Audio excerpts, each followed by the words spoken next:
Class ninth mathematics chapter number 14 जो है statistics. ठीक है, स्टैटिस्टिक्स का जो एक्सरसाइज 14.1 है उसे आज हम डिटेल में सॉल्व करेंगे। 14.1 को सॉल्व करने से पहले जो इसका इंट्रोडक्शन पार्ट है वो भी बताना बहुत ज़रूरी है। ठीक है, इंट्रोडक्शन पार्ट समझ ले, बहुत इंपॉर्टेंट है। उस पर हम बेसिक कॉन्सेप्ट को डेवलप करते हैं। मैं चाहता तो इस पूरे चैप्टर की इंट्रोडक्शन पार्ट एक ही मिनट दे सकता था, लेकिन उसका कोई फ़ायदा नहीं है। हम क्या करेंगे, 14.1 में जो चीज़ें चाहिए होंगी उसको पहले डिस्कस करेंगे, फिर एक्सरसाइज स्टार्ट करेंगे। उसी हिसाब से 14.2 को पढ़ने से पहले, करने से पहले उसके जो बेसिक कॉन्सेप्ट होंगे उनको जानेंगे, फिर क्वेश्चन लगाना शुरू करेंगे। तो ये बेटर स्ट्रेटजी रहेगी। ठीक है, तो स्टैटिस्टिक्स चैप्टर नंबर 14 स्टार्ट करते हैं। स्टैटिस्टिक्स आप पहले भी पढ़े हो क्लास 6, 7, 8 में। ठीक है, हल्का फुल्का। अब 9th से और थोड़ा करके एडवांस स्टार्ट होगा। 9th में थोड़ा, 10th में थोड़ा, 11th में थोड़ा, 12th में थोड़ा। जब आप आगे जाओगे तो और भी चीज़ें आती जाएंगी एडवांस में। ठीक है, बाकी सभी चैप्टर मैंने करा रखी है, लिंक्स मिल जाएगी आपको डिस्क्रिप्शन पे। तो स्टैटिस्टिक्स, ठीक है, यहाँ पर आता है collection of data. Data word एक आया है यहाँ पर, है ना। डाटा को जानना बहुत ज़रूरी है। ओके, पहले हम किसके बारे में जानेंगे? डाटा, क्योंकि इसी से क्वेश्चन रिलेट करेगा यहाँ पर हमारा। Data, what is data? देखो, डाटा क्या होता है? कलेक्शन होता है किसी चीज़ का। ठीक है, जैसे कि आप सपोज़ करो आपके क्लास है, आप क्लास में 9th आपकी क्लास क्या है? 9th है। ठीक है, आपकी डाटा क्या होगी? आपके क्लास में कितने गर्ल्स हैं, कितने बॉयज़ हैं, कितने टीचर हैं। ठीक है, ये जब आप पता करोगे, जैसे सपोज़ करो आपने पता किया गर्ल्स, आपने पता किया टीचर, आपने पता किया बॉयज़। गर्ल्स कितने हैं? आपने पता किया कि गर्ल्स 15 है। आपने पता किया बॉयज़ कितने? बॉयज़ 17 है। और टीचर कितने हैं? टीचर आपके 10 हैं। ठीक है, तो ये आपका एक तरीके का डाटा हो गया किसका? क्लास 9th है, कि क्लास 9th में 15 गर्ल्स पढ़ती हैं, 17 बॉयज़ पढ़ते हैं और 10 टीचर पढ़ते हैं। तो ये आपकी डाटा है। ठीक है, एक डाटा का मतलब होता है एक चीज़ का ऑब्जर्वेशन।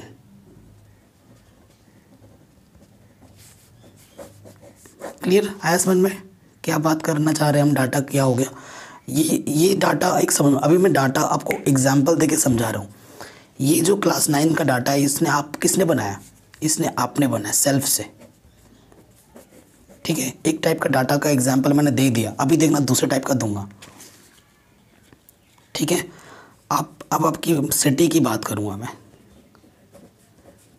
सिटी में बहुत सारे लोकेलिटी होते हैं, है ना, कस्बे होते हैं, उसके मिला के एक सिटी बनती है। अब आपको बोल दिया जाए कि आपका जो भी नाम है, रवि, सुरेश, तोमर, जो भी है आपका। जैसे मैंने रवि को बोला, अरे रवि इधर जा ना, जाके मेरे को इस शहर के सारे मेरे को डिटेल्स दे कि पिछले 10 साल में कितने बच्चे पैदा हुए, कितने बुढ़े हैं, कितने औरतें हैं, कितने लोग मरे, कितने लोग बचे। अगर आपसे मैं बोल दूँ पिछले 10 साल का निकाल के लाओ, तो ये जो ऑब्जर्वेशन है वो आप अकेले तो नहीं कर पाओगे। कर पाओगे क्या? आप क्या करोगे? डिपेंड हो जाओगे लोगों पे। आप क्या करोगे? लोगों से बोलोगे फाइलें दे मेरे को, आप फाइलों में से आके डाटा देखोगे। ठीक है ना, लोगों से पूछोगे। ठीक है, पूछ के करोगे। तो जो डाटा, ठीक है, जो डाटा किसी दूसरों के द्वारा हम निकालते हैं, ठीक है ना, जैसे से पिछले 10 साल, 20 साल, 25 साल ऐसे की बात बोल देगा। ठीक है, कि कितनी पैदावार थी, इतने साल में अनाज कितना हुआ, इस साल में अनाज कम क्या था, मतलब गेहूँ कितना हुआ, चावल कितना हुआ, ऐसे ऐसे अगर मैं बोल देता हूँ, वो डाटा जो दूसरों के द्वारा प्राप्त किया जाता है।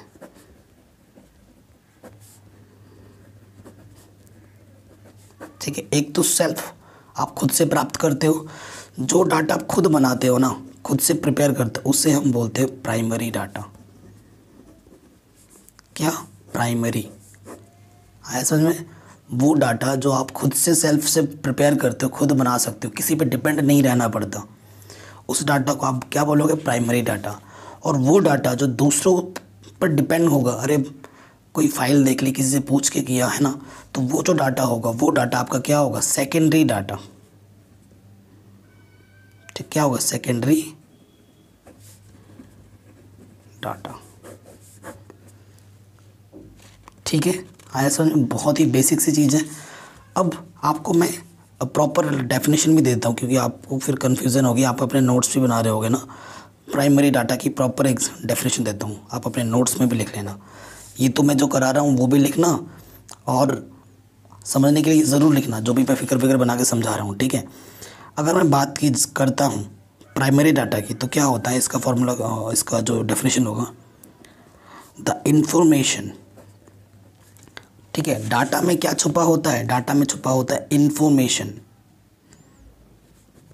ठीक है। क्या सूचना छुपी होती है? किसी भी डाटा में क्या छुपा होता है? सूचना, इंफॉर्मेशन, जानकारी, ठीक है। तो डाटा हमें क्या देती है? जानकारी देती है, सूचना देती है, इंफॉर्मेशन देती है। तो प्राइमरी डाटा क्या होगा? The information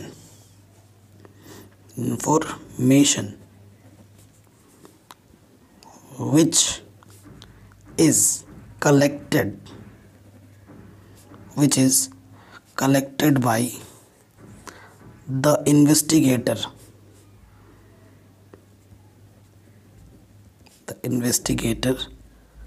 himself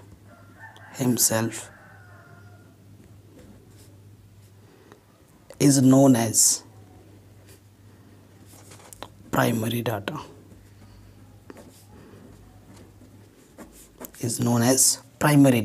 clear. अब इसी का अपोजिट होता है सेकेंडरी डाटा। अब हम बात करेंगे किसकी? सेकेंडरी डाटा की।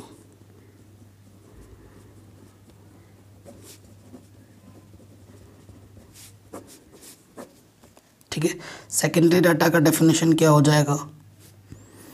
तो क्या लिखोगे? द डाटा या the information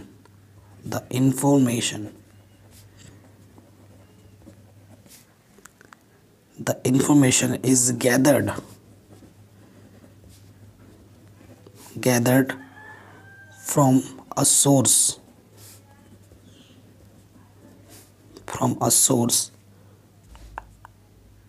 which already had the information stored, is known as secondary data। ठीक है, अभी मैंने एग्जांपल दिया था, जो एक क्लास में कितने लड़के हैं, कितनी लड़कियां हैं, कितने टीचर हैं, वो आप खुद पता कर सकते हो इजीली, है ना। किसी पे डिपेंड नहीं रहना पड़ेगा आपको। तो वो डाटा हो गया प्राइमरी डाटा।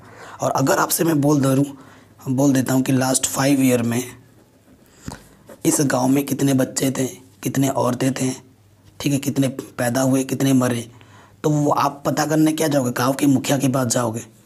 मुखिया क्या करेगा? पिछले 5 साल के फाइल दिखा देगा आपको, जिनकी जानकारी वो स्टोर करके रखा है। फिर आपको बताएगा कि इतने लड़कियां हैं, इतने लड़के हैं, इतने लोग मरे, इतने लोग पैदा हुए। तो आप गए मुखिया के पास, मुखिया गया, रजिस्टर देखा, तो वही चीज़ लिखा है, the information is gathered from a source which already had the information stored, is known as secondary data. I hope primary data और सेकेंडरी डाटा का जो कॉन्सेप्ट है वो आपको समझ में आ गया होगा। अब आते हैं हम एग्जाम्पल नंबर 14.1 में। क्वेश्चन नंबर 1 क्या बोल रहे हैं? Give 5 examples of data that you can collect from your day to day life. ठीक है, आपको डे टू डे लाइफ में 5 ऐसे एग्जाम्पल देने हैं, ठीक है, डाटा से रिलेटेड। 5 पूछा है, आप 1000 एग्जाम्पल दे सकते हो, जो आपको दिन में करते रहते हो, क्योंकि हम खुद ही नहीं पता कि हम कितने सारे काम करते हैं। उन कामों का जो इन्फॉर्मेशन है वो खुद में एक डाटा बन जाता है। तो क्वेश्चन नंबर 1, ठीक है, question number 1 exercise 14.1 class 9th mathematics. So आप क्या लिखोगे?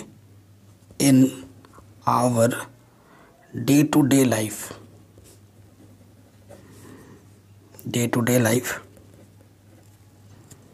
we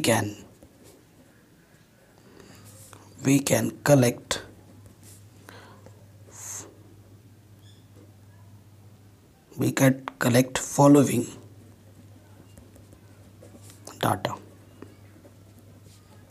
guys. नंबर 1, पहला क्या हो जाएगा, नंबर ऑफ फीमेल्स पर 1000 male in various of our country. ठीक है, ये एक डाटा है, नंबर ऑफ फीमेल्स कि कितने लड़कियां हैं, कितने औरतें हैं पर 1000 मेल्स में इन आवर विलेज लिख लो। ठीक है, इन आवर विलेज लिख लो। उसके बाद नंबर 2 पे आ जाते हैं, weight of student of our class. ठीक है, नंबर 3 लिख लो, प्रोडक्शन ऑफ व्हीट कि कितना गेहूँ पैदा हो रहा है in last 10 years in our country.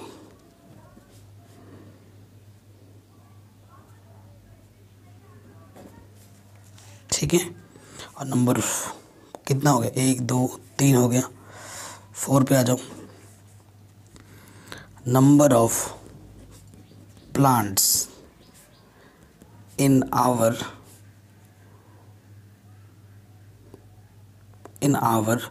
Locality, मतलब आप जहाँ रहते हो जितनी छोटे से जगह पर उसमें कितने पेड़ हैं वो गिन सकते हो। 5th में क्या हो जाएगा, और 5th में आप क्या लिख सकते हो, number of corona patient in India. ठीक है, ये 5 एग्जाम्पल मैंने आप लोग को दे दिया। ये मैंने थोड़ा अपने से बना के दे दिया, थोड़ा इस टाइम के देखते हुए, इस टाइम की सिचुएशन को देखते हुए। तो ये मैंने 5 एग्जाम्पल हमसे पूछे थे, वो हमने आराम से लिख दिए। 5 बोले आपको, 10 बोलते तो भी लिख देते हैं, है ना। ऐसे आप बैठ के लिखते रहो, ख़त्म ही नहीं होगा एग्जाम्पल। ऐसे हम इतने सारे काम करते हैं, हमें खुद ही नहीं पता, है ना। फिर बोल रहे classify the data in question number 1। जो आपने क्वेश्चन नंबर 1 में जो डाटा बनाया है उसको सेपरेट बताओ, कौन सा प्राइमरी डाटा है, कौन सा सेकेंडरी डाटा है। ठीक है, ये जो 5 एग्जाम्पल आपने दिए हैं इनमें प्राइमरी कौन सा है, सेकेंडरी कौन सा है, आपको बताना है। तो आपको पता है प्राइमरी डाटा क्या होता है, जो खुद से बनाया जाता है और जिसमें लोगों की मदद लेनी पड़ती है, वो सेकेंडरी डाटा होता है। तो एग्जाम्पल पहला वाला, नंबर ऑफ फीमेल्स पर 1000 मेल्स इन आवर विलेज। अब विलेज में इतना बड़ा होगा, आपको पता करना है कि कौन सा, ठीक है, कौन सा है, कौन सा मेल है, कौन सा फीमेल है। अगर आप अकेले जाओगे तो सबसे पूछ के करना पड़ेगा आपको, है ना, कि कितने लड़के हैं, कितनी लड़कियां हैं, निर्भर रहना पड़ेगा आपको। ठीक है, तो ये वाला क्या होगा, अब छोटा सा जगह होगा, छोटा सा कस्बा होगा तो सही है। इसी विलेज को मैं अगर कंट्री बोल दूँ तो कंट्री इतनी बड़ी है, कंट्री में पूरा घूम सकते हो क्या आप, नहीं। विलेज के लिए फिर भी प्राइमरी हो जाता है। विलेज वर्ड को अगर कंट्री में चेंज कर दूँ तो ये क्या सा डाटा हो जाएगा, सेकेंडरी। और अगर यही कंट्री का जगह मैं विलेज कर दूँ तो हो जाएगा प्राइमरी, क्योंकि विलेज होगा छोटा, आप खुद जा के पता कर सकते हो। ठीक है, फिर बोला weight of student of our class. आपके क्लास में कितने बच्चों का क्या वेट है, आप सबसे पूछ के लिख सकते हो, तो ये हो जाएगा प्राइमरी, ये आप खुद ही पता कर सकते हो। ठीक है, फिर हमने क्या लिखा, production of wheat in last 10 year in our country, कि लास्ट 10 साल में गेहूँ की पैदावार कैसी रही। तो इसके देखने के लिए आपको देखनी पड़ेंगी फाइलें। ठीक है ना, फाइलें देख के आप पता करोगे तो ये हो जाएगा आपका सेकेंडरी। ये आप दूसरों पर निर्भर हो, किसी पर डिपेंड हो आप, तो क्या हो जाएगा, सेकेंडरी। फिर number of plants in our locality, कितने पेड़ पौधे हैं आपके लोकेलिटी में, तो ये आप खुद ही से जाके गिन के लिख सकते हो, तो ये हो जाएगा प्राइमरी। ठीक है, number of corona patient in India, ये कोरोना पेशेंट कितने हैं इंडिया में वो पता करने के लिए आपको जाना पड़ेगा डाटा, किस पे, किसी ऑब्जर्वेशन फाइल्स वगैरह देखनी पड़ेगी, डाटा को चेक करना पड़ेगा। आप खुद तो नहीं जाके गिनोगे हर एक हॉस्पिटल में आज कितने हैं, कल कितने हैं ना, आपको देखनी पड़ेगी फाइल्स हैं। ठीक है, ऑब्जर्वेशन चेक करना पड़ेगा, आपको डाटा देखनी पड़ेंगी, कलेक्शन ढूंढना पड़ेगा। सो आप किसी पर डिपेंड हो जाओगे तो जब डिपेंड हो जाओगे तो उसे क्या बोलेंगे, सेकेंडरी डाटा। इतना इजी एक्सरसाइज था क्लास 9 मैथमेटिक्स का, इजीली कर लिया हमने। अगर वीडियो पसंद आई है तो प्लीज़ लाइक शेयर सब्सक्राइब ज़रूर करें।